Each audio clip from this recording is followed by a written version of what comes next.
Hey toy fans, Aaron here. Tonight taking a look at the Han Solo Retro Collection figure, and in case you don't know, this is a Target exclusive, at least here in the States, so let's head to that table and check this one out.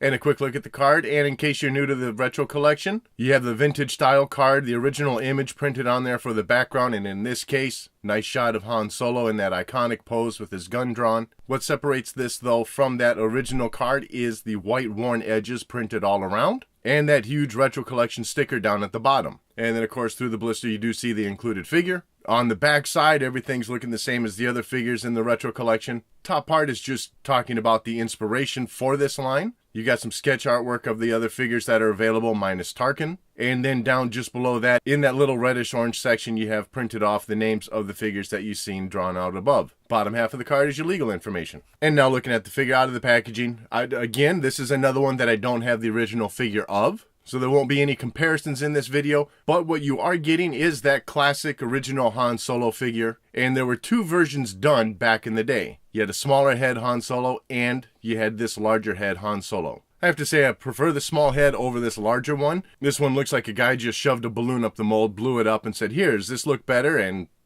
somehow it made its way through it. I mean, I don't know. For me, this is not that the action figures actually looked like the characters, but you could see some resemblance, and in this case, this just does not make me think of Han Solo or either Harrison Ford. But what you do have, at least from the photos that I've seen online, is a pretty good reproduction of that original figure. Even though that head is pretty odd looking, the sculpting for the hair still looks good. You have a very nice paint job to go along with it. Everything's staying right where it should be. The eyes are painted in pretty nicely also. As for the arms and chest, I like the sculpting through here. His right arm is done in a slight bend, so when he is holding his blaster, he at least has a nice pose for an action figure. A lot of them, the arms just hold straight out. So in this case, it is nice to see a little bit of arm posing being sculpted in there. Sculpting for the vest is looking great. It's got some pouches sculpted in there, some nice subtle wrinkling. And overall, the painting, it's a nice bright white. Obviously, his shirt is a little bit of a dull yellow, but that's what you have. Through the waist, you can kind of make out that he's got his belt sculpted in there. Nice white belt buckle painted in also. And on the right side of his thigh, he does have his holster sculpted in. Obviously not functioning, but it's a nice little detail to see sculpted in there. Otherwise, though, for the pants, they are painted black here as they were on the original figure, but of course his pants are blue. But what you do still get is that red stripe running down the pant legs. On the back side of his thigh, his right thigh, that's where you're going to find the date stamp printed on there, and that is going to be one of the things that helps separate this out from that original figure, since otherwise any labels, as you see on the back of his left leg, was done where it was just into the mold and kind of raised up.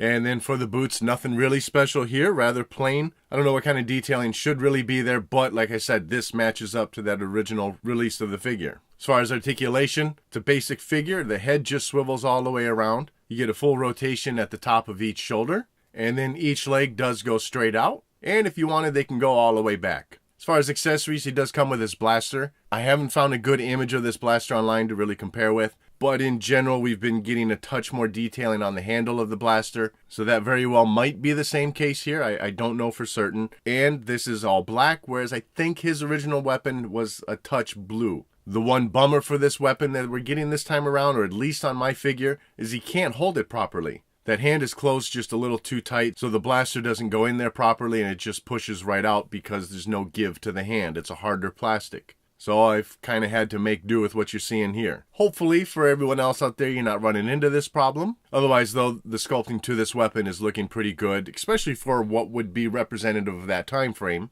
So overall, it's not a bad looking figure, but I do wish they would have given us the small head or even done both, I guess. But as with the other figures in this line, they've done a great job of recreating that sculpt and given a fantastic paint job to go along with it. Everything's looking really nice and tight for the painting on these figures. And of course, this newer Han Solo, aside from that fresh paint job, still fits in very well with the figures from that time frame. And that wraps up this look at the Retro Collection Han Solo. I'd love to know what your thoughts are, not only on this figure, but the Retro Collection line as a whole. And as always, to thank you for watching.